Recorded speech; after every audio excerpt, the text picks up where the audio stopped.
we are going to talk today about a very, very important direction, which is sometimes neglected or omitted or forgotten or deliberately left aside.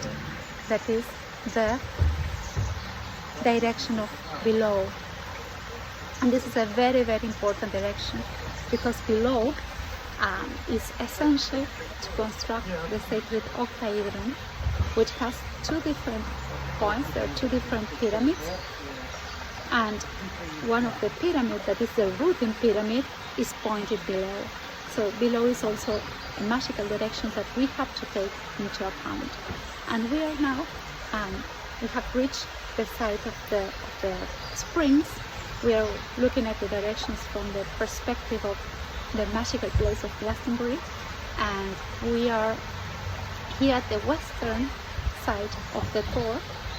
We are in between the two springs, the white and the red spring, and I came here because there are some places which are entrances to the underworld, and the sites to access the underworld, the directions to access the underworld, are the directions where the sun comes down, the west. Here we're in the west, and the other side is where it's midnight. The sun is completely down, and at midnight we go deep into the world, into the underworld, and the midnight point is represented by the position of the north.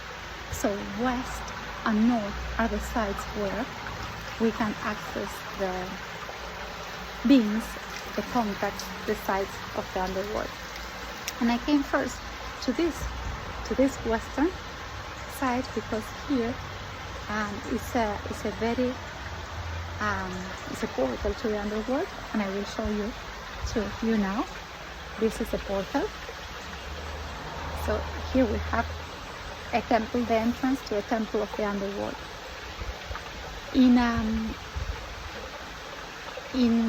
this side of Glastonbury, the underworld is represented both by Wenaghnur, an ancient Celtic god that is still very present here. Is the god of the underworld and of the elemental beings, and also in a way by the Lady of the Lake. And this side, this was an ancient water reservoir, but is now used as an entrance point for the underworld, and there is an underworld temple inside. So the underworld, this position is so important because it represents the deep matter, the black goddess, the matter in its more pure state.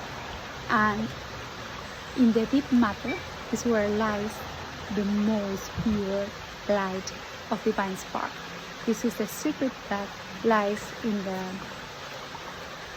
the underworld, and it is for us as white magicians to master the underworld, to have access to these power sites, to collaborate with the elemental beings and the forces of nature, as St. Michael collaborates with the dragon that lifts him, as Mother Mary, when she is shown stepping over the snake, is using the elemental forces of the nature, is not killing them, but instead collaborating with them to get the forces of nature to heal, to transform, to root herself, and to be elevated. So this is the relevance of this direction of below. We will share with you some exercises to connect with these directions and to be rooted. It's important that in the tree of life, the direction of below is represented by the roots. Before ascending, we have to root ourselves in the deep power of the underworld. And this world have very bad press in the Christian world, which just think of going above and ascending, but there's no ascension if there's no rooting before and collaboration with deep matter and with forces of the God Mother, the Black Mother. So let's go into the temple. The temple is now closed, but I wanted to share with you the entrance, and many magical and mysterious things can happen here, but I wanted to share with you a little bit of this temple, which is now closed, but is a temple where there's water flowing. This is the entrance of the underworld from the west, so it's an entrance that has to be with a lake, a pool of water, and there's the snake and the dragon and the eagle, showing the transformation of the forces of nature and the elevation from their primitive source up into the divine aspect of the goddess. Thank you very much, and see you in the next video where we are going to speak about the upper world.